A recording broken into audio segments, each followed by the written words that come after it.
अरे बंद करा अपन ही नाटक। बड़ घर से यह कुल सीख के आइल बाड़ू। लाज शरम कुछ है नहीं खे। छत पे खड़ा होके ऑर्केस्ट्रा नियन नाचताड़ू। ओ हेलो, एमे प्रॉब्लम का बा? अरे पगलेटिया, छत पे नाच के पूरा गांव के तमाशा बनल बड़े। आ कहत रे प्रॉब्लम का बा? लौकत नहीं के घर के चारों तरफ तमाशा लागल बा। Shut up. हमरा से अननेसेसरी बात एकदम ना होके के चाहिए। हाँ? और वैसे भी लोग से हमके का करे के बा? हाँ? हम अपन काम करत नहीं, बस बात खत्म। अरे काम ना हई, हाँ? इज्जत के तिलांजलि है, प्रतिष्ठा के नाश है। बुझात नहीं खे का? हेलो, हमरा के रउआ नियन अनपढ़ औरत से लेसन लेवे की जरूरत नहीं खे। बेहाया बेशरम, उतर नीचे। चल उतर नीचे, उतर नीचे, उतर नीचे। चल उतर नीचे, उतर नीचे। ढेर दिमाग खराब हो गइल भाई। बुझली लाल बाबूजी, 36 गुणगणना बनाता और सबसे बड़ी खुशी की बात तो ई है, केहू के 22 गुण बनेला, केहू के 26 गुण बनेला और रहुआ के तो 36 गुण बनाता। तो करी अपन बेटा के शादी खूब धूमधाम से। अरे बियाह कैल कोनो हलवा महाराज, सरकारी नौकरी में बा बेटा हमार, आउ हो बैंके के रोज करोड़ों रुपए गिनेला। कैशियर है कैशियर। रउआ का देव हम का लेब, जब भी फैसला होई तबे न बियाह बात होखी। ले जाबी ले बोली।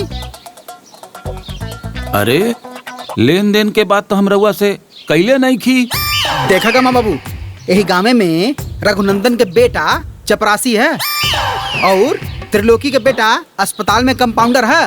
लाखों लाख देता डन लोग। बाबूजी, उ मदन काका के लइका रेलवे में स्टेशन मास्टर है। आ चुनमुन काका के लइका सरकारी कोटा चलावेला। ओकरी के दुनिया भर के मिलता, भर भर के। अब रउआ लोग बताई हम फुकटा में बियाह कह देई? अरे महाराज, एक बार बिटिया के फोटो तो देख लें। लक्ष्मी बिया लक्ष्मी, आपके घर उजियार हो जाई। अरे महाराज, हर बिटिया अच्छा होले। हमार भाई का कौन बा? सर्वगुण संपन्न, एक नंबर। अरे सरकारी नौकरी वाला लड़का आजकल मिले तरसन बाबूजी। दिन में लालटेन लेके घूमे न तबो ना मिली। अरे मुंह मत देखी, सोची। मतलब बिया ना कल जाई? अरे करही खाती तपति होता नहीं। देखी रउआ लोग आपस में सलाह मशवरा कर ली, हमरा के कौनो तय नहीं खे। जब हमनी के बात जम जाई तब बिया हो जाए, ठीक है? अरे महाराज, ना मिलेला। हरल का प्रधान। हाँ, अरे रउआ लोग जाई और रउआ लोगन के आवे दी, ठीक बा ना? प्रणाम। आई आई आई आई प्रणाम।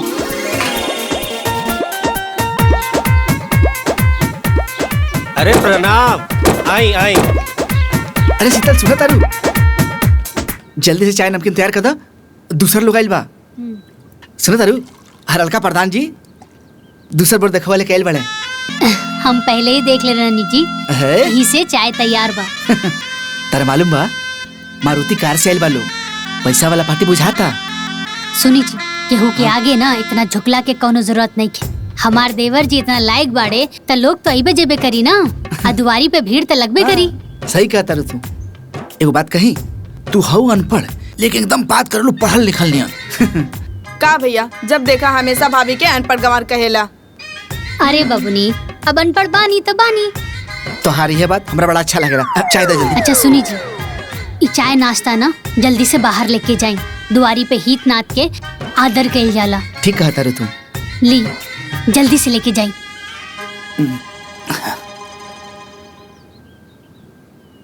अब देखी ना हरल का प्रधान जी। अब काई हरल का प्रधान जी, हरल का प्रधान जी के रट लगौले वाला प्रधान कहा ना? हाँ वह प्रधान जी, हमके आवे जावे वाला लोग के स्वागत करे के बा। बाकिर भी आवात है, सोच समझ के ना फाइनल करे के बा। काहे से कि हमार बेटवा सरकारी बैंक में हेड कैशियर बा, रोज करोड़ों रुपए गिनेला। सिर्फ गिनते है ना। अरे लाल बाबू साहब, हम ही कहत रहले बियाहे से पहले दाएं बाएं आगे पीछे सब देखेला। तनी चली ना, कुछ रउआ से बात करेगा बा। आई। अच्छा रउआ लोग चाय पी? आप लोग भी आई।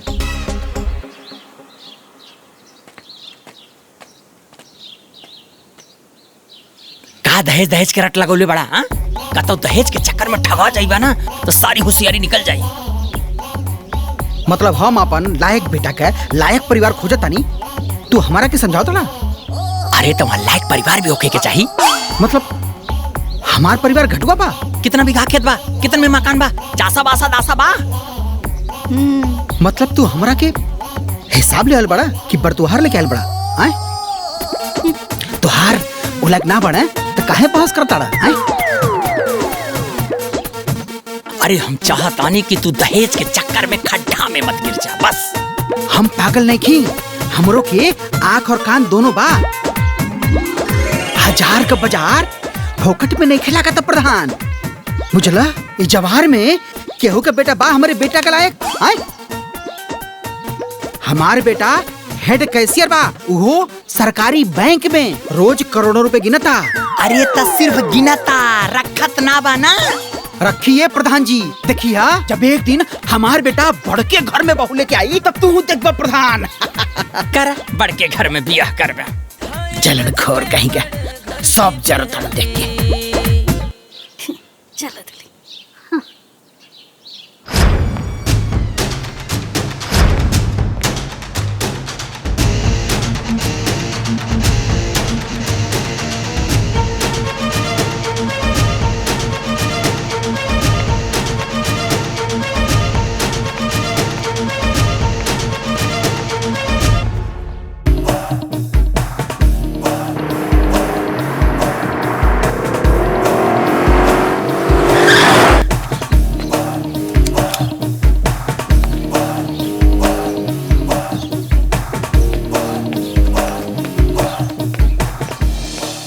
ए माई बड़ा कंजूस रहा हसन, पैसे न देत रहा हसन।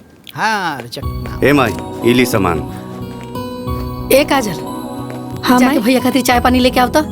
आसुन, खाली पनी मत लइए, मिठाई उठाई खा के बाबू पानी पिए। ठीक बा बाबूजी। राहुल, हाँ भैया। काजल के एडमिशन वाला कोचिंग में बात कैला है? अरे एकरा में बात का करे के बा, पैसा दे के एडमिशन करा दिया जाए। जाना तारा भैया, आज दूगो पार्टी आए रहल। एगो पार्टी मोटरसाइकिल से और दूसर मारुति कार से।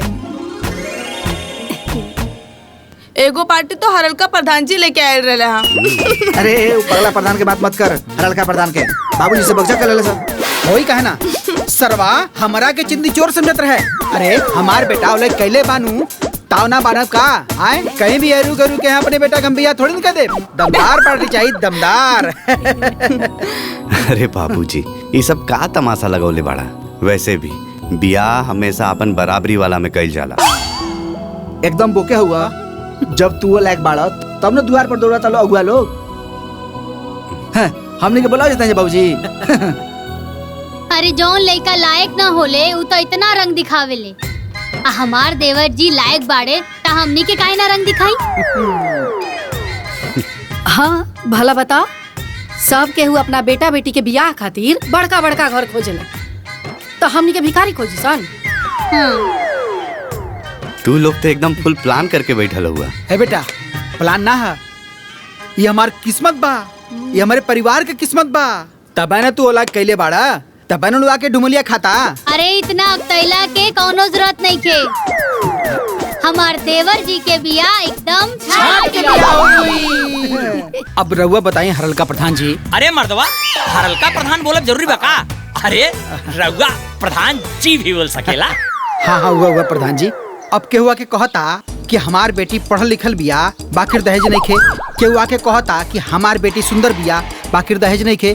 केहू कहता कि हम खानदानी बाटी बाकी दहेज नहीं खे। अब रउआ बताई महाराज, जब बड़का बड़का घर का लोग हमारे घरे डेरा डलले बाड़े तो हम काहे छोटे घर में बिया करी? हमार बेटा बड़ा नौकरी में बा तो बड़े घर का पतो लाई। हाथी कीन लेला से क्यों बड़का आदमी ना हो जाला। अरे हाथी किनला से पहले ओकरा राखे के औकात होखे के चाहिए। मतलब तू का कहल चाहता रहा? बेटा नौकरी में का हो गई, तू तब पगला गई बड़ा हो। तोहरा औकात बा बड़का घर में बियाह करे के। हरल का प्रधान, तोहरा घर में तो कोनो प्राइवेटो में भी सरकारी चपरासी भी ना बा, तो तोहरा के हमार बेटा के नौकरी कैसे बर्दाश्त होखी? हम सब समझतानी। आज पूरा गांव के मुँहे माटी लगल बा। काहे मुँहे माटी लागल बा हो? हाँ? तोहरा कंगाली में एगो नौकरी का मिल गई, तू बड़का राजा बुझता रहा। अतना का भिखारी बानी? अरे हमारे दुआरे पे बड़का बड़का लोग आवता, हमार मान प्रतिष्ठा बढ़ता, ई तोहरा के कैसे बर्दाश्त होखी? कैसे निमन लागी? अब तू हमारा से बतियावा लग नहीं खे, तू भागा यहाँ से। तय भाग, तय भाग, तय भाग। अब मुँहवा गोबरा फेंक दे। हम तो कहीं लौटाई दे। जौन बाटा इतना बड़ा, चला हो। दिखा दे लौटायस बाटे, जब देखा हरल का प्रधान बोली।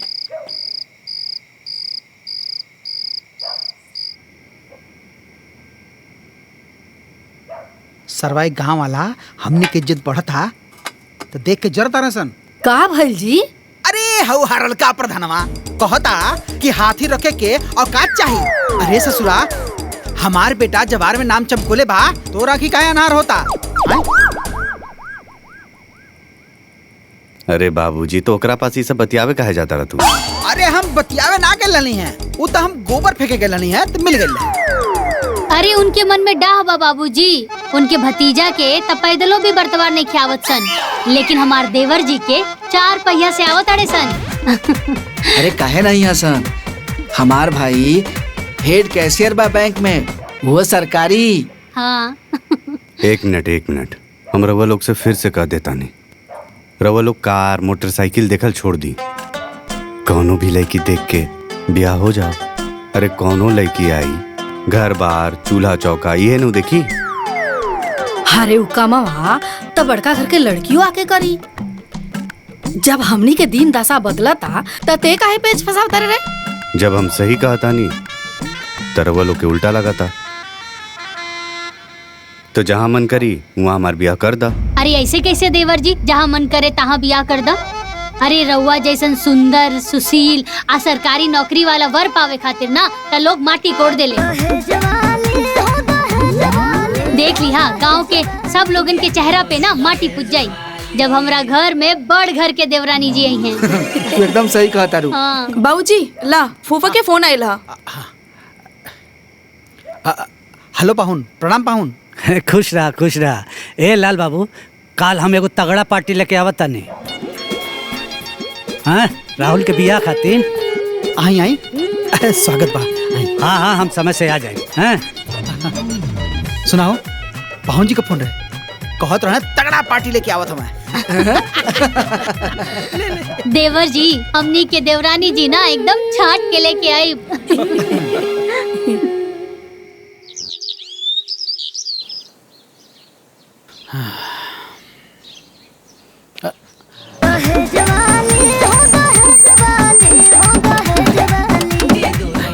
प्रणाम।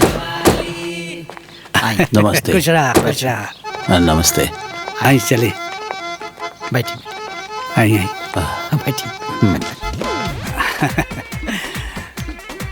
यहाँ कहीं चंदन बाबू PWD में इंजीनियर हैं, और चंदन बाबू यहाँ कहीं लाल बाबू लड़का का बाप।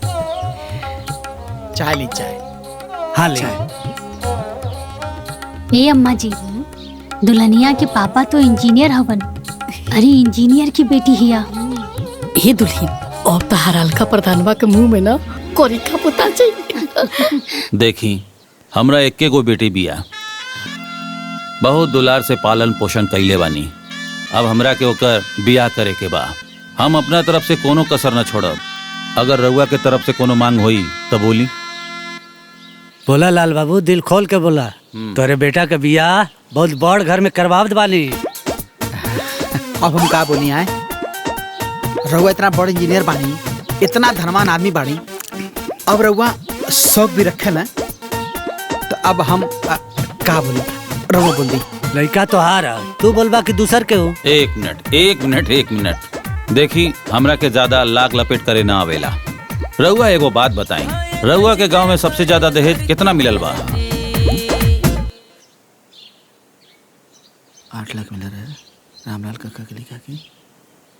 वो हमारे गांव में एक जने हम रामलाल, उनके 8 लाख रुपए मिलल है। तो हम रउआ के 11 लाख दे।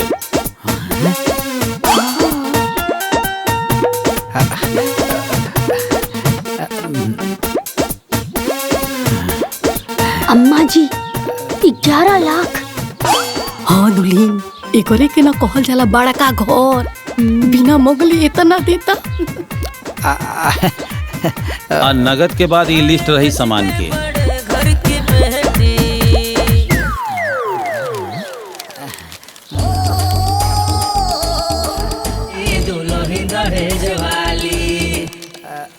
लिस्ट तो बड़ा निमन बा।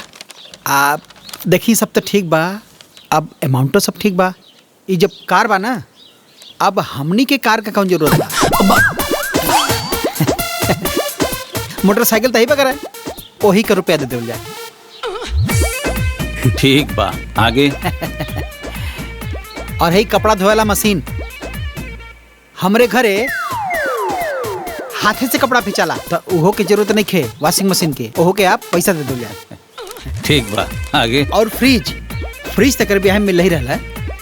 और वैसे भी हम ठंडा पानी ना पीला, काहे से कि हमारा टांसिल बढ़ल बा, तब फ्रिजियो के आप नगद दे दो जाए। ठीक बा। हाँ, मिक्सर। हमनी के घरे आज भी मसाला सील लोढ़ा से पिसाला। हाँ, यहो की जरूरत ना है, ओहो के आप पैसा दे दो। ठीक बा। बाकी तो सब ठीक है, ठाक है लगता। ए भाभी, वो देखा उतना बड़ा लिस्ट बा। ता बिया तय समझल जाओ। अरे अब यहू में कोनो शौक बका। अगर रउआ मन में कोनो और इच्छा हुई तो बोली। अरे नाना महाराज, रउआ तो हमनी के सोच से भी बेसिए देता नहीं। अरे सारा तनी अपने मलकिनों से पूछ लेता कि उनके मन में का है। का हो? हाँ तो कुछ बोले के बा? ना जी, जब यहाँ लोग बिना मंगले इतना देता नहीं तो का बोली। अम्मा जी, फोटो खातिर पूछी ना। ए जी, अरे दुल्हीन ना, लड़की के फोटो खातिर कहता रही। दा दा दा। ये अभी के बा, सबके दिखा दा। अब देखी ना, इतना जने आइल ना, इतना जने गइल ना, और कहीं भी बियाह तय ना भइल। हैं? रउआ पट से नहीं, चट से बियाह तय हो गई। एक कह जाला लिखन। तब आगे? अरे आगे का? रउआ मालिक है, रउआ अगुआ है। जैसे जैसे कहल जाई वैसे वैसे बियाह होई। और का? तो ठीक बा, हमन का दिन पता ही रख के तो आगे बता दे हैं। ठीक बा। चला ताली जा। प्रणाम। आई।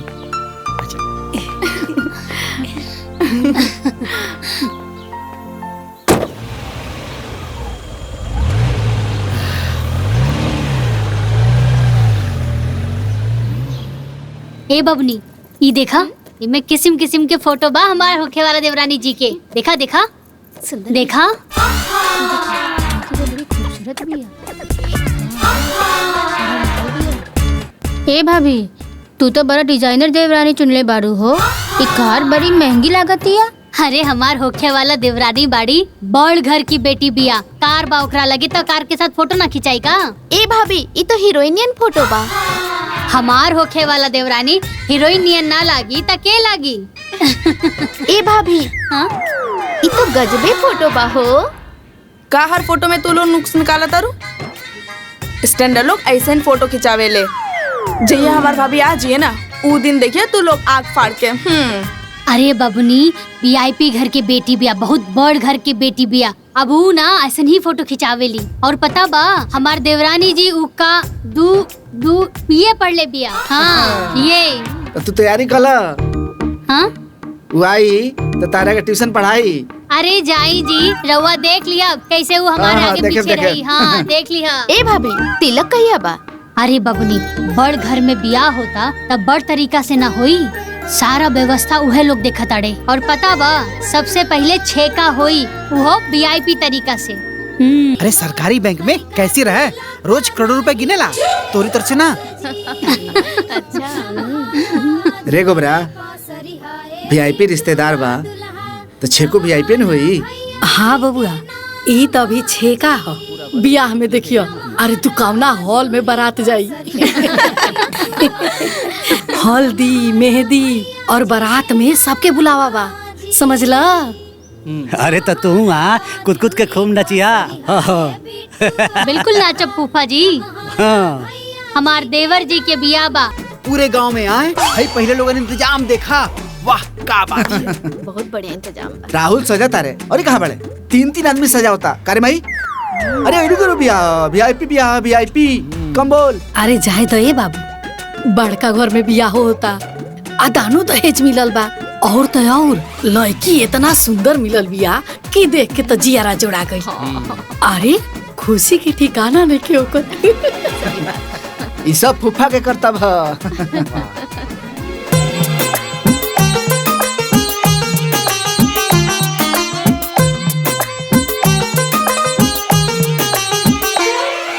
अरे बाप रे बाप, हे भगवान, भाई देखा ना, भाई सबके खातिर कुर्ता, भाई सबके खातिर धोती और तो और जितना बराती गए हैं सबके एक कंपनी का घड़ी सबके देले बा, हर बरातिया के देले बा।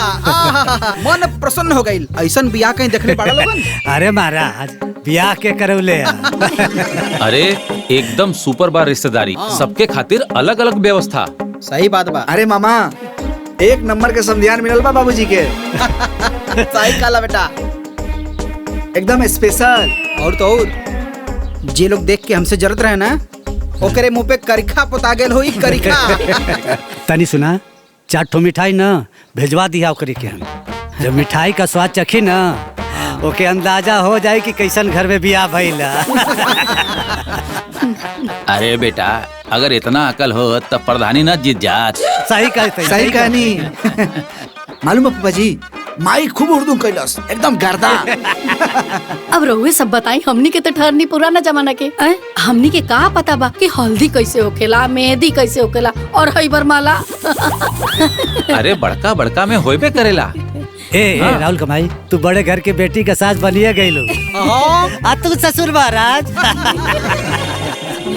ए काजल, हाँ बुआ, तनी 1 गिलास पानी लेके आवा, बड़ा जोर से प्यास लगल बा। ठीक बा, लेके आवा तानी।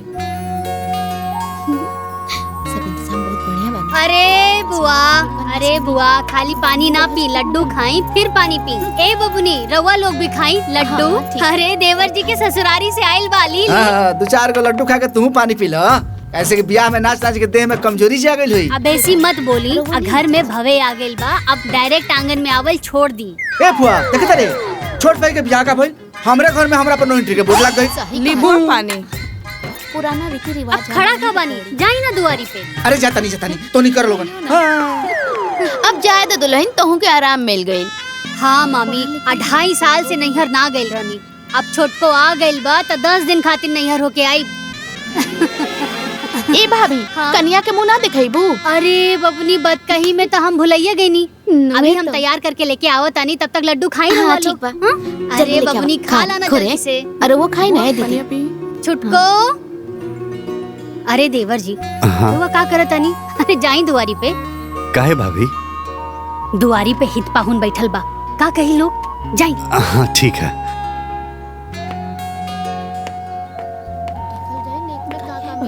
हे बुआ, वो देखो भैया कुछ कहा तारे। अरे लड्डू उड्डू खा लोगन। हाँ हाँ खाई बुआ। ए छुटको, सुना ना, जल्दी से तैयार हो जा, गांव के कुछ लड़की लोग आइल बा मुंह देखे खातिर। दीदी मूड नहीं खे। फिर आके आराम कर लिहा, अभी जल्दी से तैयार हो जा। हाँ हम कहनी ना हमार मूड नहीं खे। तनी जाके चाय बना के ले आई।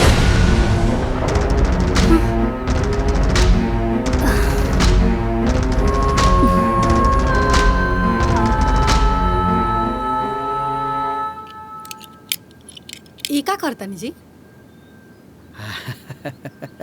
ये जो दहेज का नौका सामान मिलल है ना, कुल बड़के कमरा में बंद कर। अरे रंग रंग के किस्म किस्म के सामान मिलल बा। तो सब कमरवा में रख दे, तब घरवा भर न जाई। पगला गिल बाड़ू का? ई कुल सामान जो है पुरन के घरों में रख देई, खराब ना हो जाई। अरे जब हम नया घर बनवाई तई कुल सामान वो घर में रखा, ठीक बा ना? काहे से कि हमार बेटा सरकारी बैंक में बा, वो कैशियर रोज करोड़ों रुपए गिनता। ऐसे ऐसे ना रखाई, बड़ा सा महल बनी, वही महल में कुल सामान रख जाई। पूरा गांव देखी और तो और हरलका प्रधानो भी देखी। बुझलू?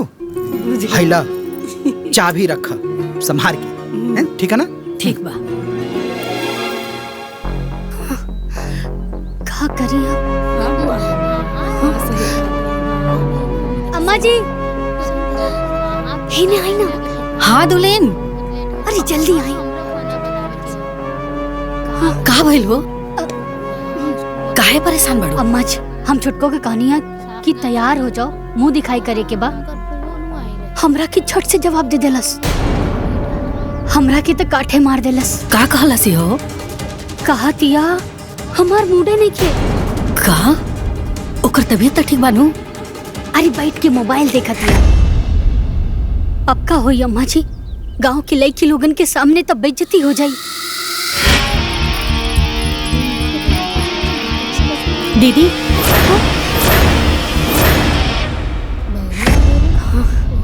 का भइल चाय के? हाँ, हम कब से वेट करत आनी। थोड़ा जल्दी बना के दे दी। हाँ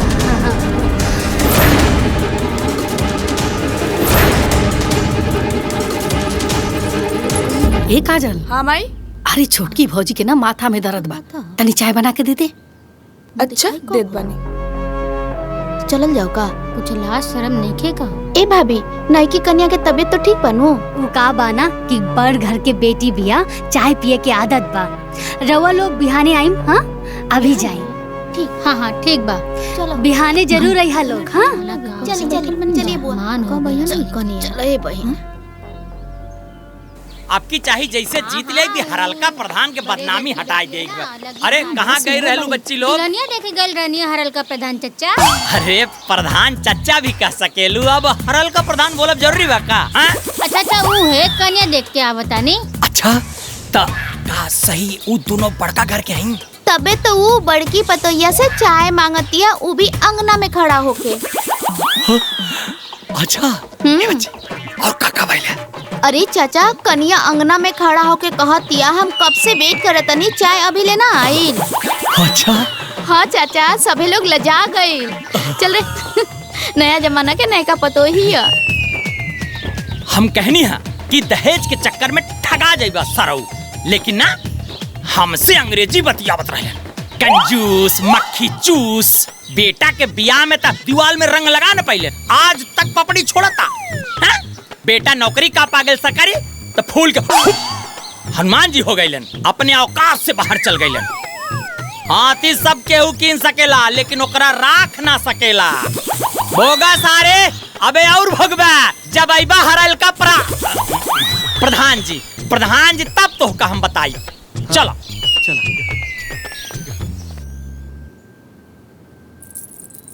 दुल्हन, तारा माथा में दर्द बा का? ना ता देह बथत बा का? ना। तारा कोनो शरीर में तकलीफ तो नहीं है? वोट कोनो तकलीफ तो नहीं है, हम एकदम ठीक बानी। बहुते बढ़िया। तू चाय मंगलू है ना, यही से हमनी के ऐसा लागल। ओ ए दुल्हन, वो कहा ना कि घर के सारा रिश्तेदार अभी इजे वालों। हम चाहत रहनी है कि तू चूल्हा पुजाई के रस्म कर दे, तू अब बढ़िया बढ़िया खाना बना के सबके खिला दे, तू तब बढ़िया रही। वोट बढ़िया रही। हम काहे बना के खियाई? उधर आओ रिश्तेदार है ना, तरवा खिलाई। काहे से तू नया दुल्हनिया आयल बाड़ू ना, यही से। दीदी हमार पापा इतना दहेज एक हाथे तो नहीं खन देले बाड़े कि हम यहाँ आके खाना बनाई, है ना? ताका जे दहेज लेके आवेला वो काम ना करेला का? दीदी रउआ कितना दहेज लेके आयल बानी उस सब हमके पता बा।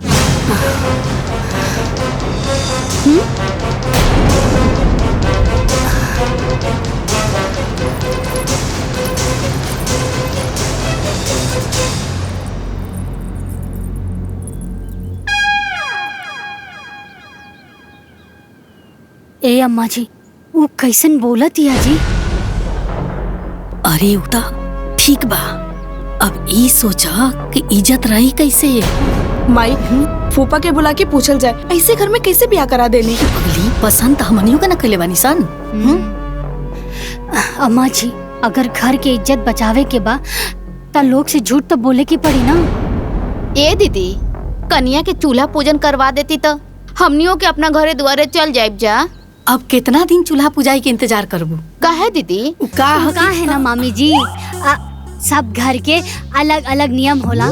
छुटकी के घर वाले कहवले बा कि 1.25 महीना ले छुटकी चूल्हा ना पूछी। काहे? अब सबके ना सहाला ना। ना ओसे का भइल? अब ई सब खातिर केहू के घर के नियम तोड़ल ठीक नहीं नु। 1.25 महीना बादे चूल्हा पूजी। हमनी के तो आना जाना लागल रही दीदी। अब कब ओकरा हाथ से बनवा के खा ले हल जाई। हाँ मामी, 1.25 महीना के तो बातें बा, सब केहू के बुलाई आ रउआ के भी आई के बा। ठीक बा। अच्छा चली चलो।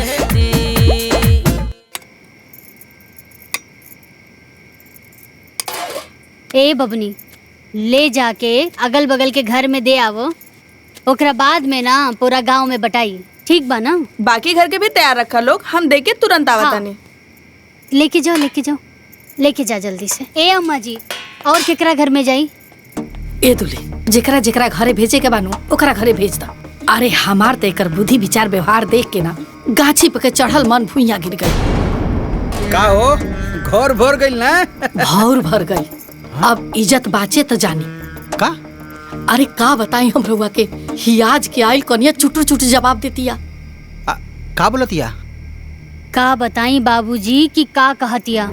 अरे मुंह दिखाई के भइल त कहतिया हमार मूडे नहीं खे, और जब चूल्हा पुजाई के भइल त कहा तारी कि हमार पापा जी इतना दहेज खाना बनावे खातिर थोड़े ना देलन। ऐसा कैसे? त जाई जाके पूछी। माई, अरे हाँ बबुआ। पूरा शादी ब्याह रउआ लोगन के मर्जी से भइल बा। रउआ लोगन खुश तो बानी ना? अरे हाँ बेटा, अब खुश ना रहब जा तो कब खुश रहब जा? लाखों में एक समधियाना मिलल बा, अब करोड़ों में एक पत्तो मिलल बिया। देवर जी हमार देवरानी ना एक नंबर बाड़ी। अरे रवा एजा का करत बानी, जाई आराम करी।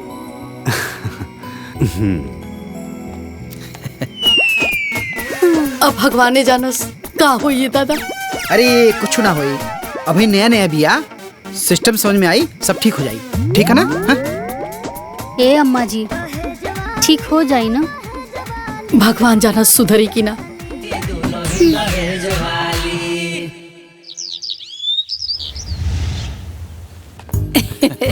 अरे फूफा जी, राउर बैग ये नु है? हाँ ये मामा राउरो बैग रख दे। हाँ बाबू ठीक बा। ए काजल, हाँ माई। अरे उरुमा में दुगो थैली में मिठाई रखल बा, लेके आवता। ये देखी ना, यही नु। हाँ, एगो फुआ खातिर हा, एगो मामी खातिर। गाड़ी में रख देता नहीं। ठीक बा? इली अम्मा जी। ए लाल बाबू, मोच ऐट के पूरा गांव में घूमिया, तोहरे बेटा का ऐसा घर में बियाह करा देले बानी। अरे भोरही गांव में 4 फेरा लगा के आइल बानी। बहुत फास्ट हवा मर्दवा।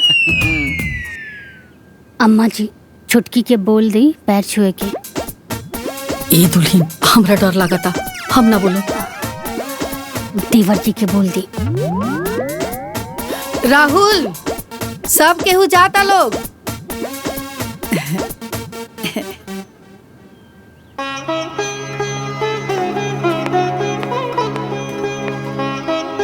खुश रह। हाँ, खुश रहा खुश रह बेटे, खुश रहा खुश रहा। संस्कार इतना सुंदर बा तो गुण कितना होई। बड़ा नीक बहू मिलल बिया। खुश रहा। अच्छा हम जाता नहीं। हाँ ए बाबू, कहाँ जाता नहीं? बैंक जाए के बा, छुट्टी नहीं खेनू। ए बाबू, तनी छुट्टी मिले तो हमरो के यहाँ आके घूम जा। हाँ मामा जी जरूर। अच्छा अभी हमरा के देर होता, हम जाता नहीं। हाँ ठीक।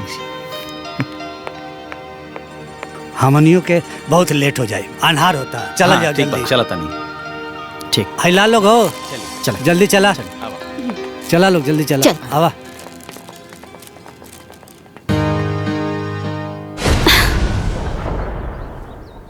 भगवान के दया से सब बढ़िया से हो गया। पतो बड़ा निमन मिलल बिया, सुंदर सुशील। ठीक बा दीदी, चला तनी। बेटा सब रखा गेल कुल? जी खुश प्रणाम खुश फूफा जी। रह, खुश रह, खुश रह। प्रणाम। प्रणाम मामा। चला जाओ, बैठा जा। नमस्कार बेटा। प्रणाम दीदी। प्रणाम फूफा, प्रणाम मामी। खुश रहा, प्रणाम खुश रहा। प्रणाम। चला चला।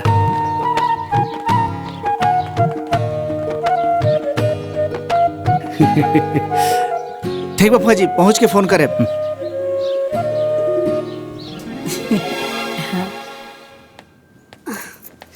आज सबके विदाई करे में नहाए में लेट हो गई हमरा। ए दुल्हीन, हाँ अम्मा जी। अरे आज देख लू कितना संस्कारी नियन आके सबके पैर छुलसिया। हाँ अम्मा जी, भगवान के कृपा बा की इज्जत बाच गई।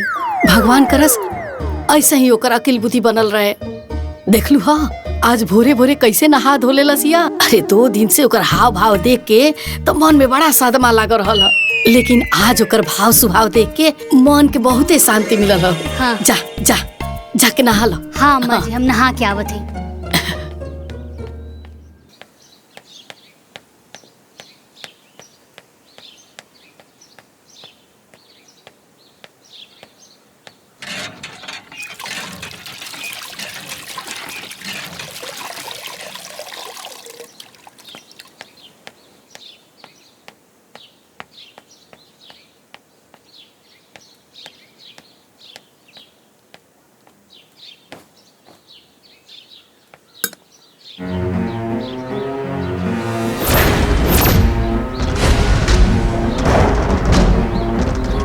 अम्मा जी, अम्मा जी, अरे हेने आई ना।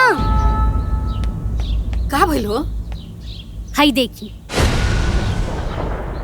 अरे पसारे भुला गइल होई। अरे ई बिना धोले बा अम्मा जी। हाँ रुकी, हम उनका से पूछ के आवतनी। ई कौन चाल है कि बड़ जेठ हो के उनके कपड़ा धोई का? उनके पापा जी के नौकर ना हूँ ना। अरे ऐसा बात नहीं है, हमारे पतो ऐसे नहीं कर सकत। बुझा था उ धोवे खातिर भुला गइल होई। अच्छा ठीक बा, त अब होई का? अरे दुल्हीन, हम जाता नहीं ओकरा समझावते ना। चला आवो लोग। आवा लोग मतलब रवा अकेले जाई समझाई ना। दुल्हीन तू हमारा साथे चलबू त तनी हमरे हिम्मत बन रही ना। पक्का बा कि धोए भुला गइल होई। बात तो ऐसे करत नहीं जैसे बड़का सियार आ गइल हो घरवा में। चली। हाँ चला।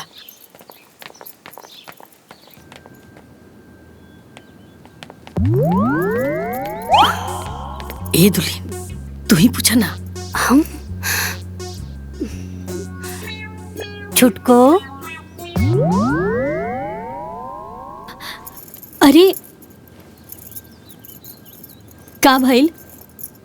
छुटको, शायद तू नहा के ना अपन कपड़ा ऐसा ही छोड़ के आ गइलू। अच्छा, अरे दीदी वो धोए खातिर बा। त चल के धोला। हम काहे धोई? हाँ? काहे कि राउर कपड़ा हा। अरे ओसे का भइल? हमार पापा हमरा से कपड़ा धोए खातिर, बर्तन धोए खातिर, झाड़ू पोछा लगवावे खातिर, एक खातिर वालों के दहेज थोड़े ना देले बाड़े।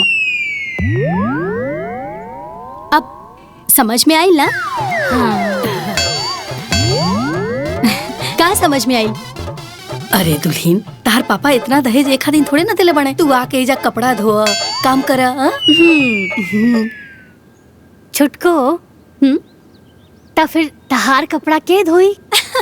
ला रवा लोग। जेठानी को टेंशन ये दे। रवा लोग। ठीक बा।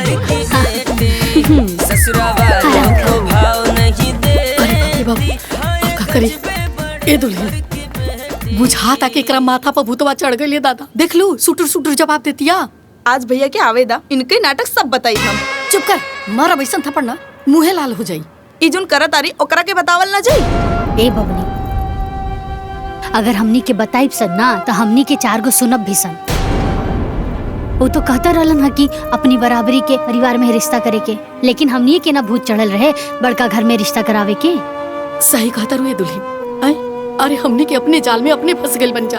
तो इनके कपड़वा के धोई। ए बेटा, उ तोर बड़ भौजाई ही है ना, तू ही धो दे। हम ना धोए। जय दलो, हम ही धो दे। अम्मा जी, रिश्ता तय करावे में हमहू तो रहनी ना। रउआ रहे दी, हम धो देतानी।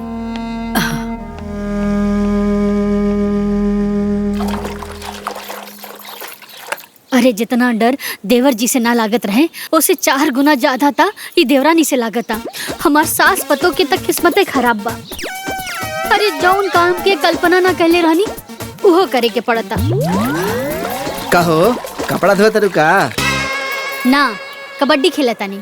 खेलब जी। काहे ऐसे बोला तारू हो? तो रउआ काहे ऐसन सवाल करत तानी? हाँ, आ जाई ना अपन दूसर काम करी। हड़कैबू आ ना जाएम तब ना जाएब ना तो यही पानी से रउआ के धो दे। जा तानी कि ना? अजीब हाल बा भाई। ससुरा वालों को भाव नहीं देती, हाय गजबे बड़े घर की बेटी। ए काजल, काम आई? आए देखना, आए छोटकी भौजी के ना ले जाके नाश्ता दे दे, ना तो बाहर आके चिल्ला के ना हमर सब तोपल झाकल इज्जत उहार कर दी। हम ना जाइब। अरे पगली, तू चाहता रे कि हमर तोपल झाकल इज्जत सब उखार हो जाए? ना नू ना, हम ना जाइब। अगर कुछ बोल दिए तो हमार खीस पड़ जाई। ए बेटा, हम तोर माई न हई, माई के बात ना मनबे? हाँ, चल चल के दे दे। कुछ बोल दी है तो? अरे हम बनी नु, काहे बोली है? हमू चलतन तोरा साथे। चल चल चल चल, अरे चल चल चल, हम बनी नु, चल।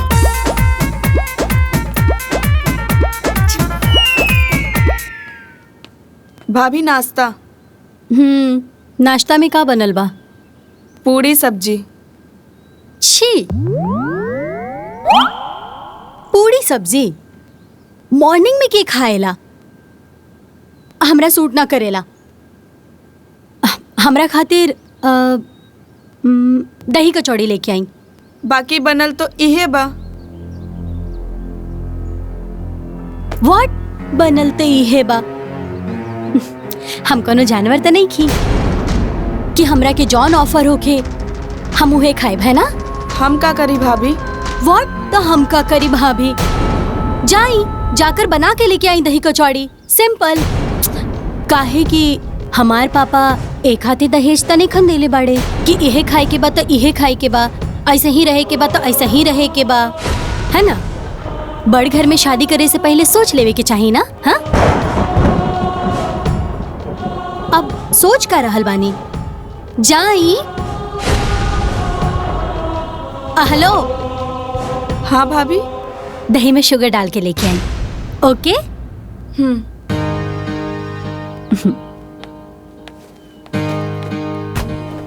इहे से हम ना जात रहे नेहा। ते सुन ली है ना कैसे बड़बड़ बड़ करत आ रही? खाए चाहे भाड़ में जाए। जाए दा बेटा, जाए दा। ए बेटा चल, आटा में ना तनी मोइन डाल के 4 गो कचौरी छान दे ताकि नाश्ता कर लेवे। हम ना बनाई। का भइल अम्मा जी? तू महारानी खाती पूरी सब्जी नाश्ता भेजले रहनी है और महारानी के दही और कचौड़ी चाहिए, वो शुगर डाल के। हाँ? अरे काहे बात के बतंगड़ बनैले बड़े हैं? 4 गो कचौड़ी के ना बात बा, छोड़ दे, जाए दे, हम जातनी बना देतनी। अब अम्मा जी, यह आदत राउर खराब बा, हर काम अपने करे चल देतानी। अरे दुल्हीन त का करी? अरे 4 गो कचौड़ी के ना बात बा, ओकरा के ना दियाई तो बिना नाश्ता के रह जाई। हम बना देतानी। बड़ घर के बेटी ना आ गेल, कपार पे पहाड़ आ गई बा। सारे साथी चढ़ रहल कि बड़का घर में बियाह होई। अरे तो के करीब पता रहा, बड़का पतो ना, आफत आ जाई आफत। सब केहू के नौकरानी बना के रख ले बाड़ी, हर बात पे अपने पापा के दहेज के धोस दिखावतिया। अरे भाभी, हाँ, हम कहत रहली कि ममता से चूल्हा पुजाई करा के तू नैयर घूम घाम के आ जाई। तू हमके देवरानी जी के छोड़ के जाए के मने नहीं खे करत। अच्छा, अरे वो कहा है कि वो दिन भर मोबाइल चलावत रहली है, तो तू लोग ओकरा से कुछ काम करावा लो ताकि मिक्सअप हो सके। वो तो बेचारी कहत रहलिया कि ए दीदी का काम करे के बा, लेकिन हमनी के मना कर देनी हसन। हाँ बेटा, अरे आखिर तो जीवन भर काम कर रही के बा, थोड़ा आराम कर लेवे दे। ठीक बा, ते सास उपतो जैसन तोर मर्जी। अच्छा भाभी, बाजार से कुछ लावे के बा? अब नया नया कन्या आयल बा घर में, ओकरा पसंद के चाय बिस्किट नमकीन मिठाई जौन सही लगे लेते आइहा। ठीक बा। बाबूजी, राहुल दवाई बा ना? हाँ बेटा, हाँ। ए राहुल, चौका पर कपड़ा प्रेस करके देले बनी, अइहा त लेते अइहा। ठीक बा भैया। भैया लौंग लता मिठाई लेते आइया। लौंग लता? ठीक ले आई। कपड़वा याद से ले ले अइहा। अरे वो सब तो ठीक बा, आज ना तक कलो के पता चली तब का हुई। अरे पता चल जाए तो बैठ के हमके माथा पड़ी है? वो तो कहते रहला कि अपना से बराबरी घर में शादी ब्याह करे के चाहिए। अरे हमनिए के घर भर के ना माथा पे 7.5 चढ़ रहा कि बड़का घर में ब्याह होके। ए बाबूजी अब का होई? हमके का पता का हुई का ना हुई, जौन हुई तो देखल जाई। अरे दादा जा जा जा। अरे ये दुल्हन, अरे ओकरा नाश्ता ले जाके दे दो, ना तो फिर बाहर निकल के चिल्लाए लगी, हंगामा खड़ा कर दी। ठीक बा अम्मा जी। क्या जल्दी? अच्छा ठीक बा, तू नाश्ता पानी करवा तनी, हमने के सोसाइटी जाके आवा तनी। चले जाई। ठीक।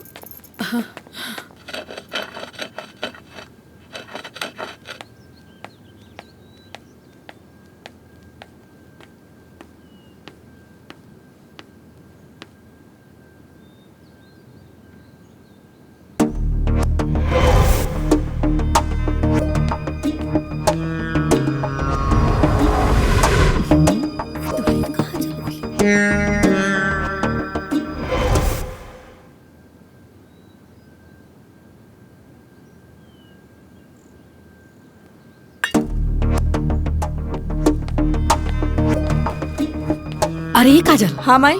छोटकी भाभी के देखले हा कहाँ बाड़ी? हमके का पता कहाँ बाड़ी? हमेशा उल्टे बोलत रहेले।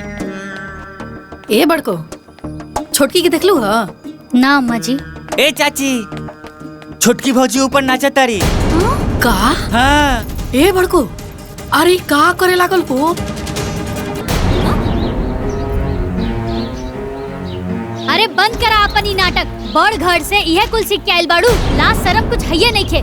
छत पे खड़ा होके ऑर्केस्ट्रा नियन नाचताड़ू। ओ हेलो, एमे प्रॉब्लम का बा? अरे पगलेटिया, छत पे नाच के पूरा गांव के तमाशा बनल बड़े, आ कहता रे प्रॉब्लम का? लौकत नहीं के घर के चारों तरफ तमाशा लागल बा। Shut up. हमरा से अननेसेसरी बात एकदम ना होके के चाहिए। हाँ? और वैसे भी लोग से हमके का करे के बा? हाँ? हम अपन काम करत नहीं, बस बात खत्म। अरे काम ना हई, हाँ? इज्जत के तिलांजलि है, प्रतिष्ठा के नाश है, बुझात नहीं खे का? हेलो, हमरा के रउआ नियन अनपढ़ औरत से लेसन लेवे की जरूरत नहीं खे। हाँ? और वैसे भी हमार पापा एक हाथी दहेज नहीं खन देले बाड़े कि तो लोग जैसन आलतू फालतू लोग के बात सुने।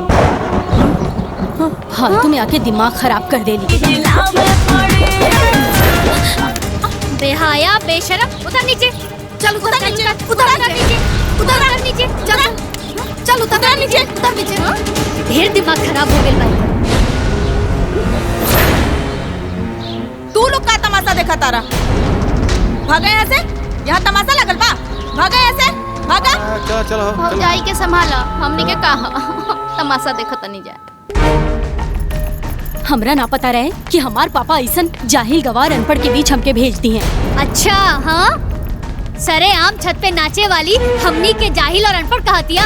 सुना, बहुत हो गए तोहार ड्रामा, अब शांत रहा न तो दिखा देव की जिठान का होली। ओ हेलो, हम कोनो एरू गैरू नत्थु खैरू औरत नहीं की जकरा के तू लोग आपन उंगली पे नचैबा। अरे हो गइल ना दुल्हन, बस करा लो। ए दुल्हन मत लड़ा लो, चुप रह लो। अरे इतना दिन से बर्दाश्त करतानी ना अम्मा जी, लेकिन अभी कपार पे चढ़ के नची है तो कैसे बर्दाश्त हुई? व्हाट? कपार पे चढ़ के नाची तो कैसे बर्दाश्त हुई? हाँ? हमार मन हम जहाँ चाहे वहाँ नाचे। जा तहार घर ना हा कि तू आपन मन मर्जी चलेबू। अरे चुप कर रे, तेहू बोले लगलीस। अरे गांव के लोग सुनिए तो का कहिए? अरे ए बात के लाज कई बड़ी घर की बेटी के होके के चाहिए ना अम्मा जी।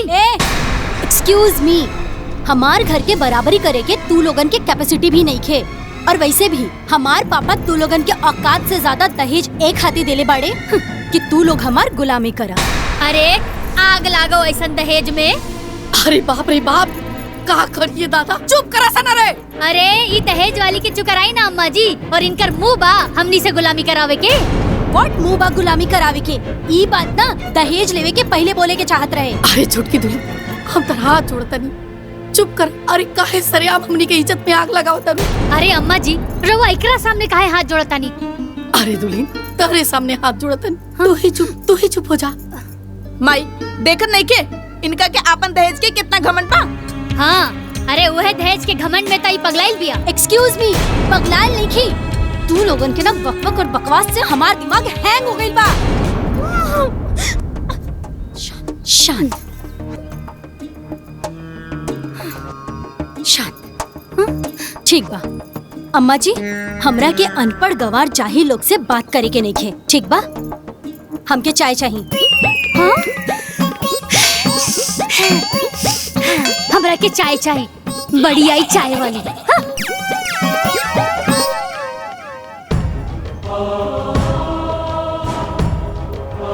हे भगवान,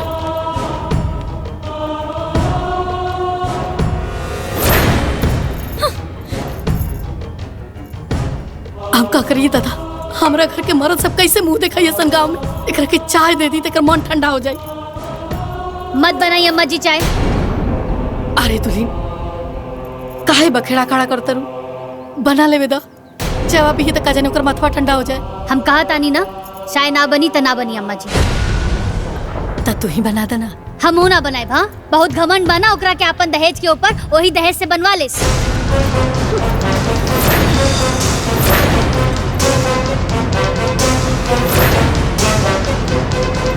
हाँ? का कहनी? Repeat it again. ओह अनपढ़, अब फिर से कहीं था? कहनी हो कि तोहर पापा हमनी के एजा नौकर नहीं रख ले। अरे दुल्हीन, काहेला टेंशन खड़ा करता रू लोग? एक कप चाय के ना बात बा? एक बूंद भी चाय ना मिली अम्मा जी, बहुत घमंड बना इनके दहेज के, वही दहेज से बनवा लेस। अम्मा जी, हम अनपढ़ लोग से बात नहीं की कर चाहत, बस ये बताई चाय मिली कि ना मिली। अम्मा जी हमू बता देता नहीं, ए घर में ना केहू केहू के नौकर ना हा, चाय ना बनी ता ना बनी। अच्छा हाँ ठीक बा, तो आज तू लोग के औकात दिखावा तनी। आज सबके क्लास लगवाई, देखिए बड़ी आई दहेज वाली। हमरा से पंगा ले ले बाड़ू ना, चाय पी दिखावा तनी। चाय ना बनी ता ना बनी। हे भगवान,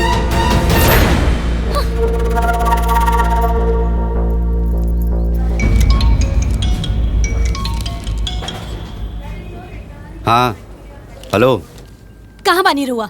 बैंक में। देखी रउआ घर के लोग हमरा खाती चाय नहीं बना के देत। अरे तो तू बना ला। व्हाट तू बना ला? हमार पापा एक खाती दहेज दिल बाड़े का कि हम अपना खाती खुद चाय बना के पी। देखा हमके नहीं मालूम, या तो रउआ बाजार से चाय लेके आई या तो खुद आके हमरा खाती चाय बनाई, लेकिन हमरा के चाय चाहिए तो बस चाय चाहिए।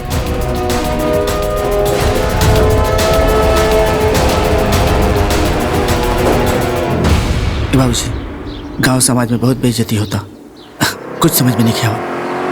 ले आगे ले। बाबूजी का भइला? भैया घर से फोन आयल रहे, का बात बा? ते काहे चिंता में बाड़ी माई, उनकर मेरा रू है ना, पूछेलस। का बात बा माई? का बताइए बेटा, हमने के अपना गलती के सजा भुगता नहीं जा। मतलब देवर जी की हमनी के तो अनपढ़ बानी जाना, जाके अपन पढ़ल लिखल मेहरारू से पूछ ली। ममता, ममता, ममता। कहा का बात बा? हमार मूड ठीक नहीं है। काहे? ई बताई हमार रील वील बनावे से ई लोगन के का प्रॉब्लम बा? अरे रील वील ना बनत रहे, छत पे खड़ा होके ऑर्केस्ट्रा के डांस चलत रहे। का बाजू में खड़ा बाड़ी पूछ ली ना। हाँ बनावत रहनी ता। अरे गांव के लोग अपना छत पे खड़ा होके सीटी मारत रहला, अभी भी शर्मी पे केहू बोली ना का? Shut up. Shut up you illiterate woman. I don't want to talk to a fool like you. You shut up, shameless woman. Even I don't want to talk a crazy woman like you. I am done with this word illiterate. What do you think? You are more educated than me in this house? Listen, I am more educated than you. Did you understand? अरे तोहरा से ज्यादा ही घर में पढ़ लिख के आई नी, लेकिन अनपढ़ बन के रहनी ताकि हमार कम पढ़ल लिखल पति के मन में हीन भावना ना आवे।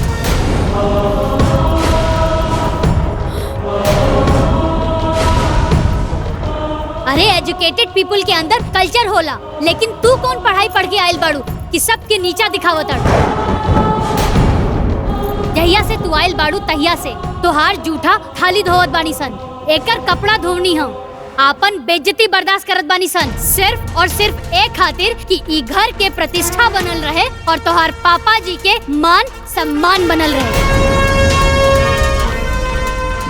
माई भाभी का कहताड़ी। हाँ बेटा, बड़की दुल्हन जॉन कहतरी सब सच कहतर। अरे मुंह दिखाई से मना कर देली, चूल्हा पुजाई से मना कर देली। रोज नया नाटक इनकर, हमने के हर नखरा इनकर झलत रहनी जा, हर बेइज्जती साथ रहनी जा, ताकि इनका मन में शांति मिल जाए। लेकिन तब वो अरे तो ये बात तू लोग आज तक हमरा के बतावलू काहे ना? डर से बेटा, डर से। काहे से तू मना करत रहला ना कि बड़ घर में बियाह मत करा, लोग अपना बराबरी में बियाह करे के चाहिए। लेकिन हमने के तार बात ना मनी जा। अरे हमने के का पता रहे कि ऐसा बड़ घर से विपत पतो उतार ले जा। ओ हेलो, का विपत पतो? हाँ, का विपत पतो? हमार पापा दहेज एक खातिर नेखन देले बाड़े कि हम नौकरानी बन के एजा काम करी। इतना दहेज देवे के मतलब कि हमके नौकरानी चाहिए ना? ता अपन बाप के दहेज के नौकरानी बनावा। तो वो लोग का करे? ममता चुप। व्हाट चुप? हाँ, व्हाट चुप? फिर वही बात, मारा बेग थप्पड़ ना, दिमाग होश में आ जाए, समझ लो। इंसल्ट? हाँ, हमार इंसल्ट? अब हम एक मिनट एक घर में ना रहा, एक मिनट भी ना। हाँ जा, निकला। ओ हेलो, ऐसे कैसे जाई? हाँ, ऐसे कैसे जाई? जितना दहेज लेके आयल बनी ना, एक एक रुपया हमके रिटर्न चाहिए, ओकरा बाद हम जाई।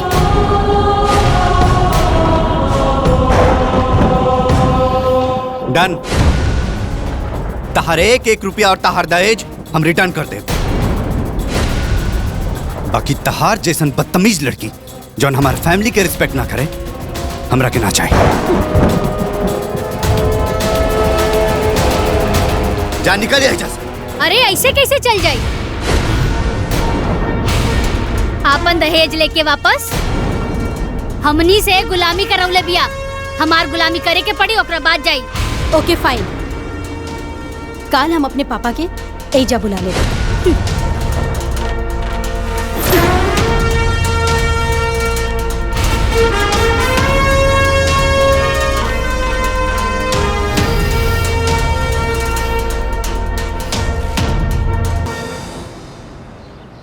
का खरीदे के बा? एक ठो झुमका खरीद दे। अरे झुमका तो खरीद ले रहनी ना पिछला महीना तो खरीद दे अपना फिर से। अरे तू हो ना।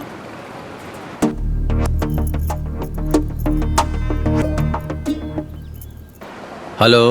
हाँ पापा। हाँ हाँ बोल बेटा। रुआ काल के काल यहाँ आई। बात का बा वो तो बतावा।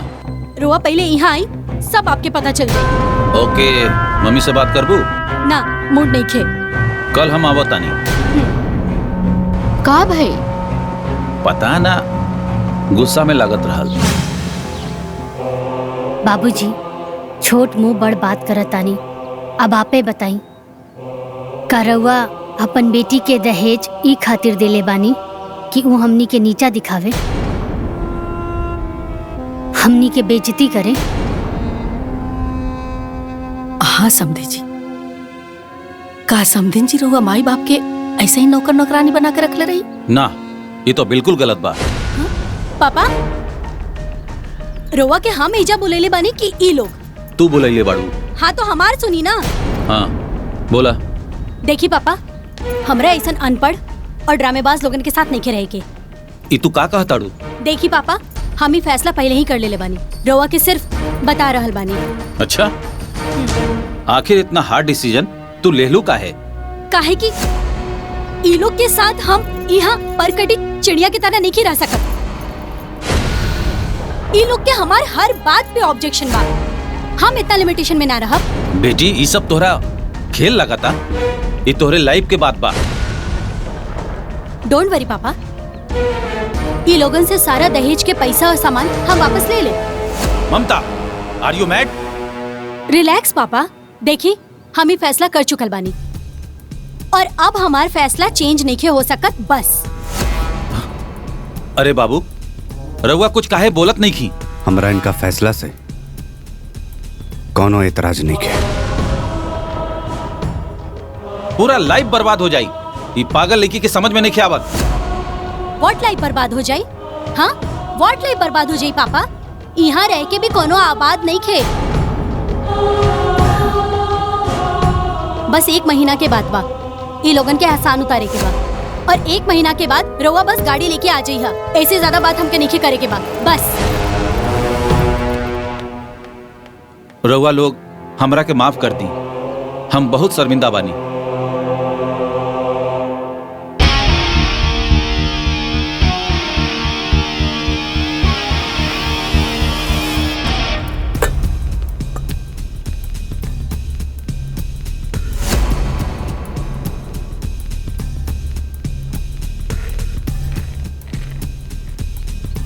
चला ठीक बा, सामान तो सब ठीक बा। Cash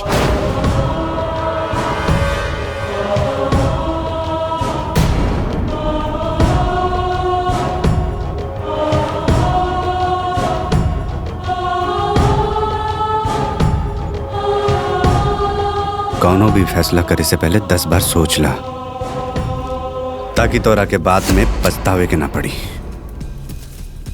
Whatever.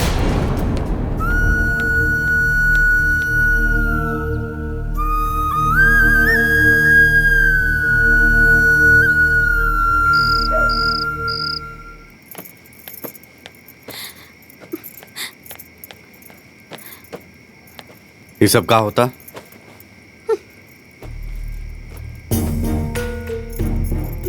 ड्रामा मत करा, समझ लो। बिछावन हटा के काहे सुतल बाड़ू? काहे कि हमार पापा के दिहल नहीं खे, और काहे सोती हम राउर घर के बिस्तर पे? हमके ना चाहिए केहू के एहसान। तारी है बचकाना हरकत की वजह से बात यहाँ तक पहुँच गई। व्हाट बचकाना? हाँ, व्हाट बचकाना? पहले ई बताई हमरा के कि के बा हमरा से ज्यादा एजुकेटेड है घर में? हाँ, के लेके आयल बा हमरा से ज्यादा दहेज है घर में, या के बा हमरा से ज्यादा बड़ घर के ए घर में? बताई। तारा ई बात के बहुत घमंड बा ना? यस, बात बा।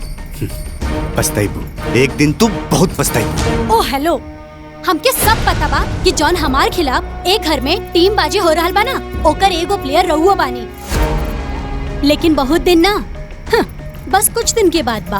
ओकरा बाद नमस्ते, टाटा, बाय बाय।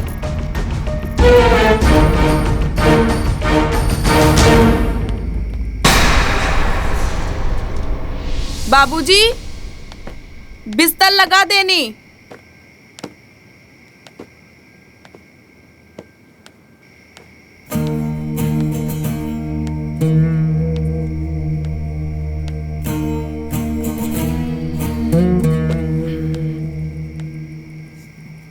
लीजिए, पानी पी ले।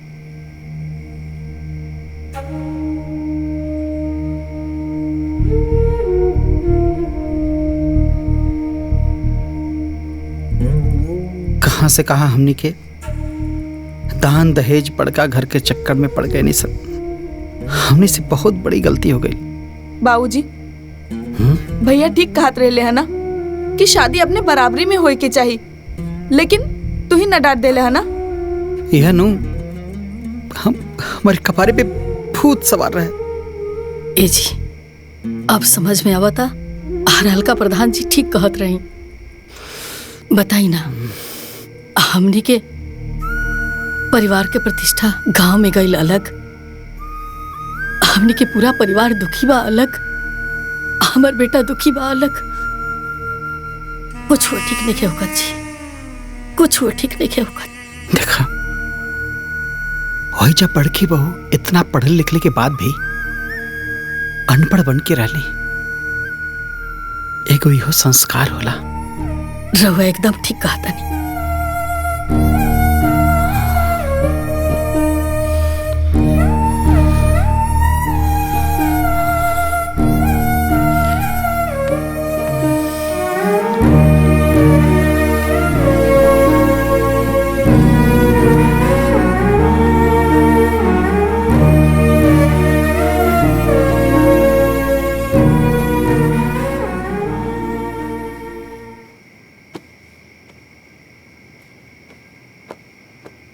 शीतल, तू हमारा ला जोन तपस्या कैलू वो हर केहू के बस के बात नहीं है। अरे कौन औरत अपना पति के मान सम्मान खातिर पढ़ल लिखल होके भी और बार बार अनपढ़ होके के ताना भी सही। यहाँ तक कि हम बहुत तरह के कितना बेर ताना देनी।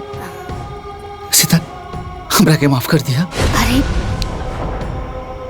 ये हाथ जोड़ के हमार इतना साल के तपस्या के माटी में काहे मिलावत बानी जी? ऐसन मत करी। तू ऐसन काहे के लियो शीतल? जब हमनी के बियाह तय भइल रहे तब माई बाबूजी के मन में यह चिंता रहे कि दामाद जी कम पढ़ल लिखल और बेटी ग्रेजुएट। कहीं ई बात के लेके दामाद जी के मन में हीन भावना आ गई त जीवन बहुत मुश्किल हो जाए। यही से हम वो दिन तय कैनी आपन माई बाबूजी के सामने कसम खैनी कि हम आजीवन अनपढ़ बनकर रहब। तू तो महान बाड़ू। आज हमार मन गर्व से भर गई। तू कहा था फिर से तार एडमिशन करा दी। अरे ना जी, हमके तो बस घर के काम करे के। पगली।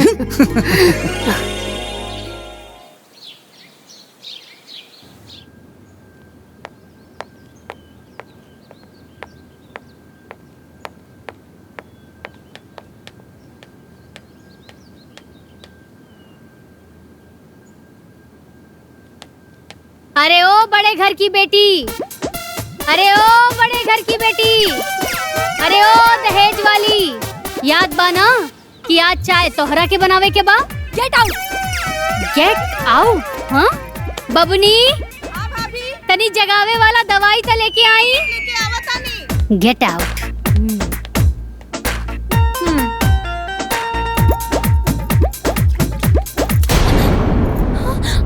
What is this? मतलब व्हाट इज दिस? समझ में नहीं के आवत कि व्हाट इज दिस? हमनी तोहरा के चाय 10 बजे बना के नानू देवत रहनी। हाँ टाइम देखा 10 बज गइल बा। हमनी के चाय चाहिए। अरे अरे अरे तोहर पापा के दिहल ना हा कि जौन बुझाई ऊ करबू। ये हमार भैया के कमाई कहा, तो प्लीज प्यार से, एकदम प्यार से। और 10 चाय जल्दी। देख ले। चलो चलो। दिला बड़ा न खड़ी ले जैसे बाचिस कतिल रहे गुस्सा में। हाजी गुस्सा में। केहू सभे झट से वाजुरानी, केहू सभे झट से वाजुरानी। हर दम आप से तेरे बोझाली दुल्हन दहेज वाली। अरे अरे अरे ए बड़े घर की बेटी, ई सब तोहार बाप के दहेजवा ना हा। हाँ ए पर अपन गर्मी मत दिखावा। ई सब सामान हमनी छोट लोग के हा। तनिक आराम से चाय बनावा। हे भाभी। हाँ बबनी बोला। बड़ घर के बेटी के हाथ के चाय के स्वाद कैसन होला जी? हाँ 1 मिनट में पता चल जाए बबनी। अब चाय बनता है बा त देवर जी के बोल दा कि पी के जइहे। ए छोटका भैया चाय बन गइल, पी के जइहा। चला हो चलो।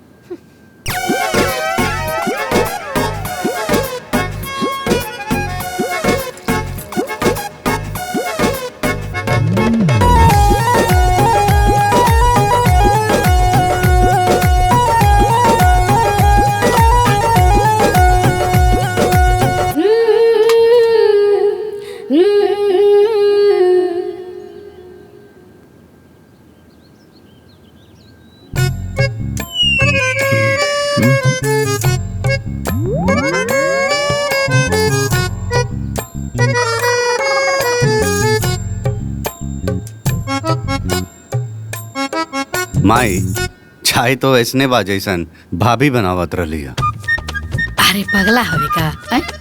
चायवा के स्वादवा कैसे बदल जाए?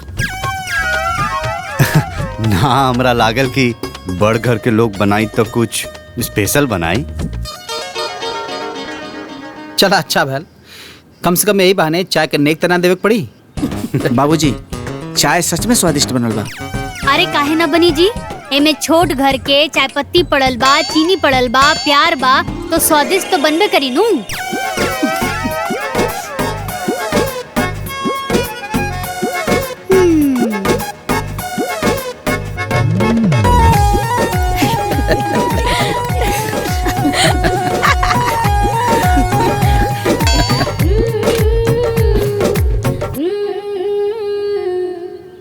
बाबूजी चलल जाए। हाँ चला।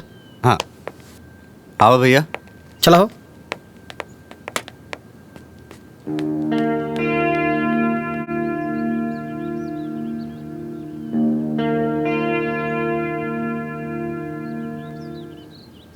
चाय जल्दी जल्दी पियल जाए, कपड़ा भी तो धोवे के बा। भाभी कपड़ा धोला के बाद खाना भी तो बनावे के बा। चाय से फुर्सत मिली तब ना टाइम से रेडी हुई। बबुनी हमनी सबके टाइम पर खाना देले बानी सन, ता हमनियों के तो टाइम पे चाहिए ना। पहले आराम से चाय पियाई हुई, ओकर बाद ना खाना बनी। अरे ओसे हमके का बबुनी, हमनी के टाइम पर खाना देले बानी सन, ता हमनियों के टाइम पे चाहिए। अब चाहे केहू चाय पियल होखे या ना।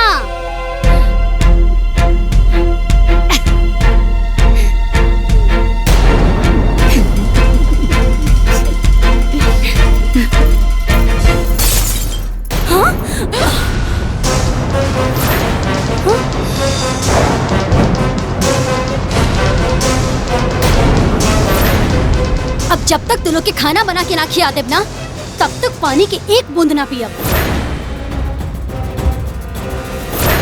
अरे तेवर तो देखा था नहीं अम्मा जी इनकर। हाँ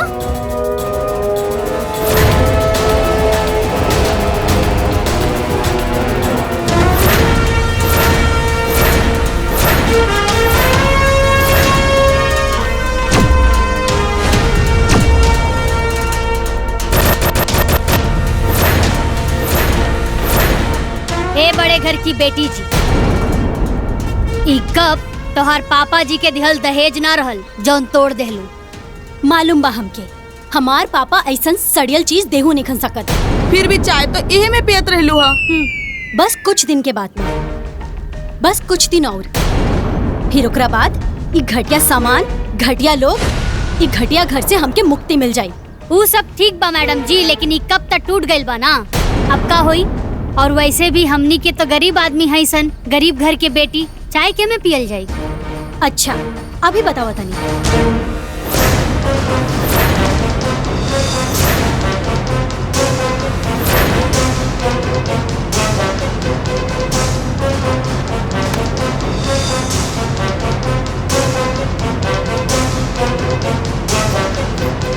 इला, एक कप के बदले पूरा सेट देता नहीं। हमके ना चाहिए केहू के एहसान।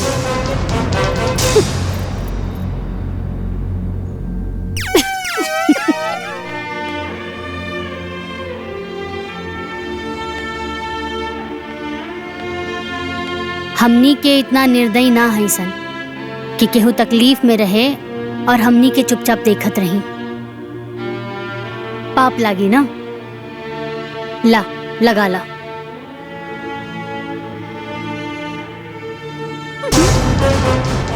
व्हाट पाप लागी? हाँ व्हाट पाप लागी? ओ हेलो, हमके केहू के दया दृष्टि के जरूरत नहीं खे। रउआ नियन लोग के तो हम अपन घर में नौकर रखे नहीं, इतना मजबूरी बा जे सेवा कर रहल बानी। अब जाई अपन काम करी। हे भगवान।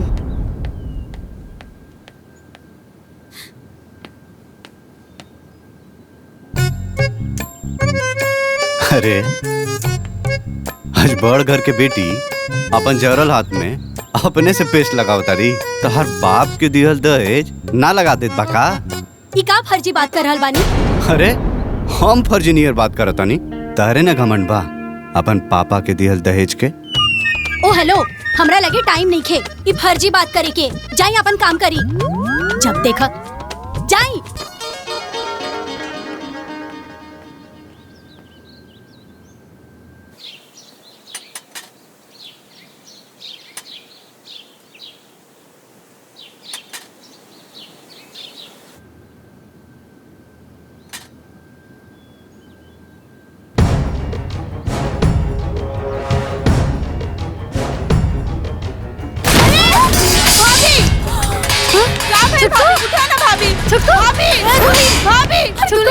अरे पानी लेके आओ, पानी लेके आओ। ममता, अरे अरे सुनी ना, जल्दी से डॉक्टर के बुला के लेके आई।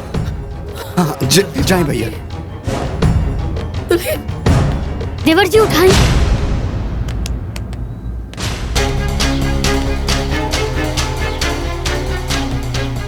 डॉक्टर स्वतंत्र के लिए कही है, ठीक है? बहुत अच्छा डॉक्टर हुआ, ठीक है।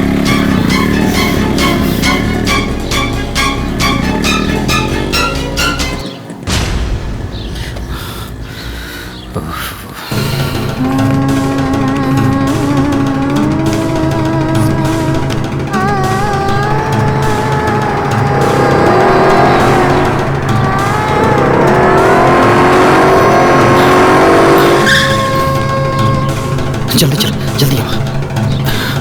पकड़ ले, चल चल। हाँ यहीं।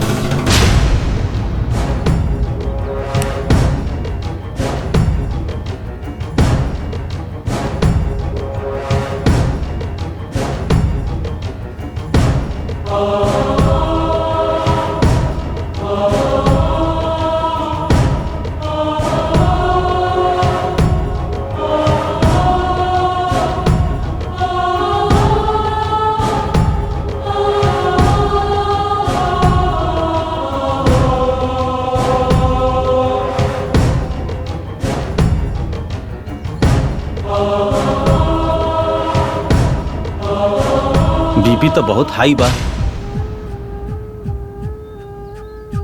इनका कोनो बात के टेंशन बा का? डॉक्टर साहब तनी गुस्सा ज्यादा करेली। अरे आजकल के लोग तो गुस्सा ही करेले, हर बात पे गुस्सा। ई ना बुझी है कि गुस्सा कैला से कितना नुकसान होला।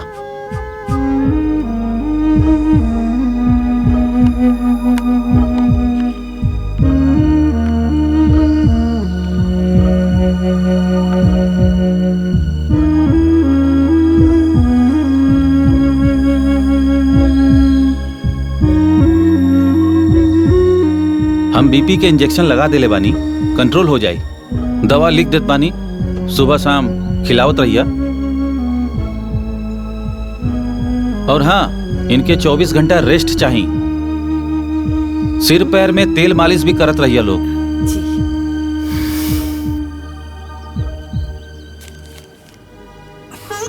नमक बिल्कुल बंद कर दिया। ठीक बा। फिर आके हम चेक कर ले। ठीक बा डॉक्टर साहब। आई चले।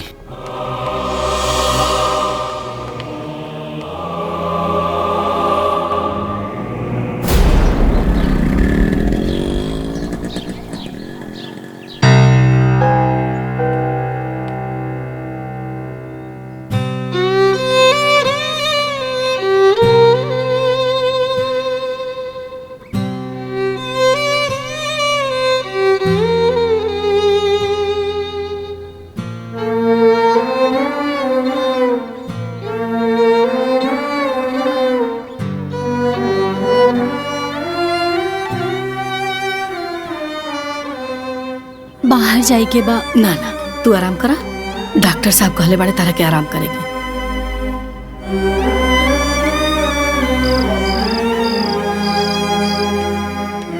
चुटकू उठा।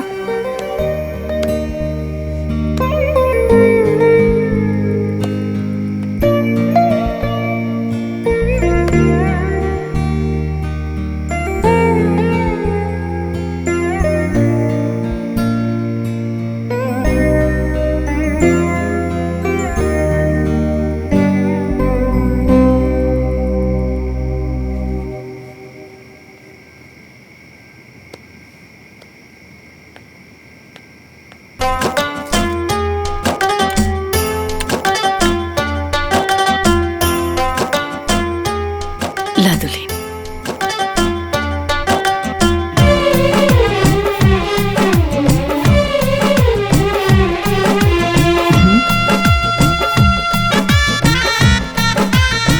एक और खाला।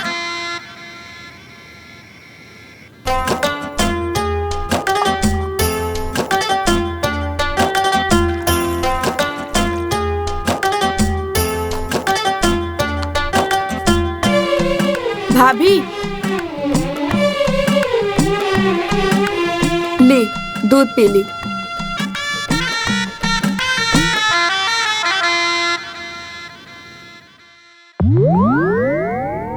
अब हमार मीठा खाए के मन नइखे करत। डॉक्टर साहब नमक देला से मना कैले बाड़े। पीला।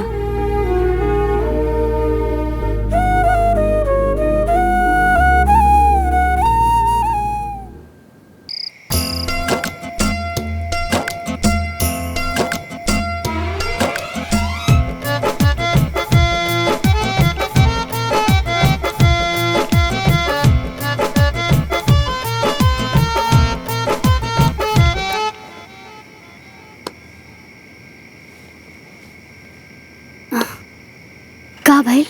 दीदी हमके बेचैनी होता, बाहर जाए के बा। रुका, हम लेके चलता नहीं।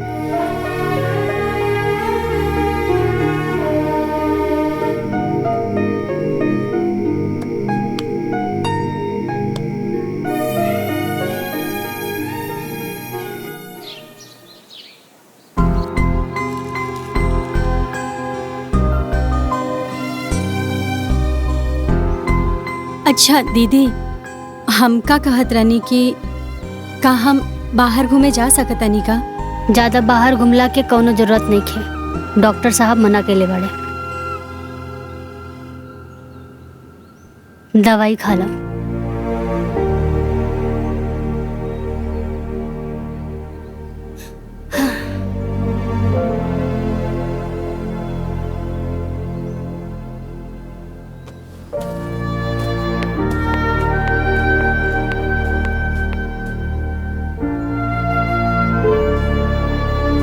ए माई, हम जाता नहीं बैंक। अरे छोटकी के तबीयत खराब बा, तू बैंक जाता रे? अरे ते लोग तो सब करते बाड़ी, हम रुक के का करब? चाहे कुछ करब या ना करब, लेकिन जब ले देवरानी जी के तबीयत खराब बा ना, रउआ के कोनो बैंक वैंक नहीं खे जाए के।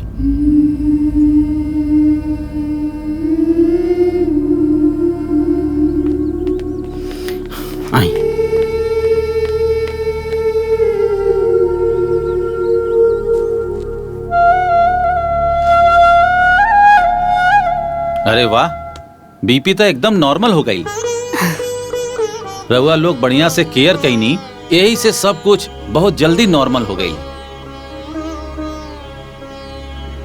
और हाँ, इतना गुस्सा सेहत खातिर बहुत खतरनाक होला, ब्रेन हैमरेज भी हो सकेला।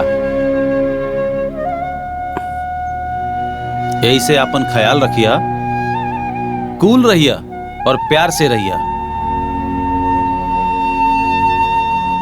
ठीक बा? जी डॉक्टर साहब।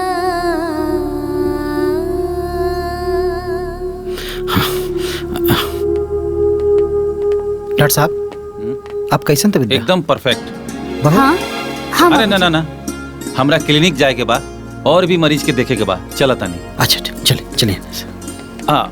दे द सूटकेस।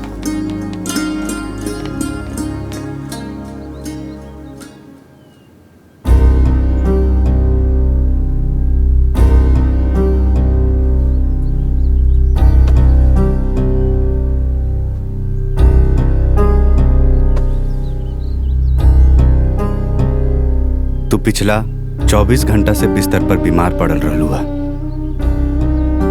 का तहार पापा के दहेज तहार देखभाल कैलस? का तहार पापा के दहेज तहरा के दवाई खियवलस? का तहार पापा के दहेज तहरा के खाना खियवलस? ममता, घमंड बहुत बेकार चीज होला। पैसा से ज्यादा कीमत इंसान और इंसानियत के होला। तू हमरा परिवार के साथ कब्बो अच्छा व्यवहार ना कैलू, वो सबके कब्बो रिस्पेक्ट ना देलू, फिर भी सब कुछ भुला के वो सब पिछला 24 घंटा से तहर सेवा में लगला। मुश्किल में न तहर पापा के दहेज काम आइल, न तहर घमंड। खैर, सब बात हम तहरा से काहे कहता नहीं। तहरा के तो जाए के बा।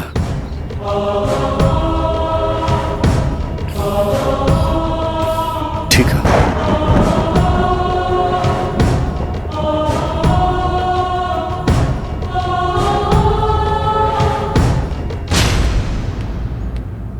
ये सब सामान उठा के गाड़ी में डाल दो। ठीक बा भैया।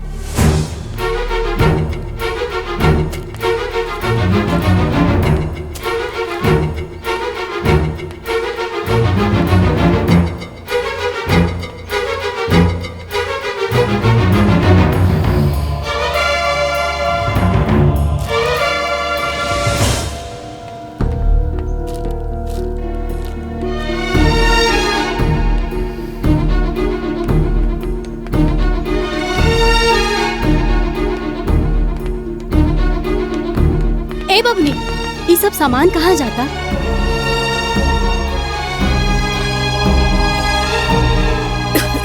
अम्मा जी, ये सब सामान कहाँ जा रहल बा?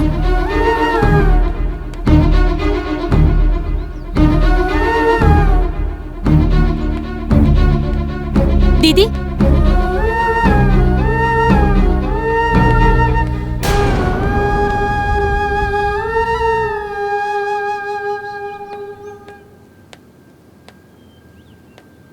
तू यहाँ का करत बाड़ू?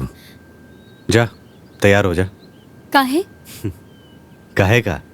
तारा जाए के बाना? तहर बाबूजी गाड़ी लेके आयल बाड़े, देखत नहीं को सब सामान लोड होता।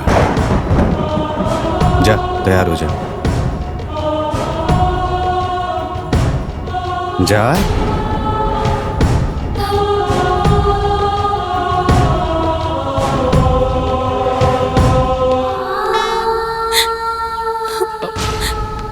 अभी कर कौनो जरूरत नहीं है बेटी। जरूरत बा पापा, वो हमार सास ससुर जेठ जेठानी हलो। प्लीज पापा हमके जाए दी। अभी घर से तोहर कौनो रिश्ता नहीं है बेटी। आज के बाद ना रही, लेकिन आज बा पापा, प्लीज जाए दी, प्लीज प्लीज जाए दी।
अब तो हम जा रहल बानी ना, तो अब तो हम क्या माफ कर दे।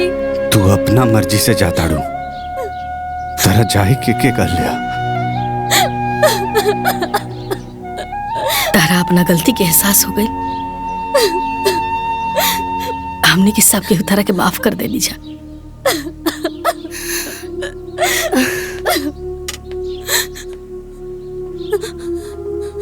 दान दहेज से खुशी ना मिलेला, खुशी ता अपनन के खुशी दे के मिलेला। हे छुटको, बड़ घर के बेटी हो। ए छुटको, बाकी पतो तो हमनी घर की हो ना। हाँ?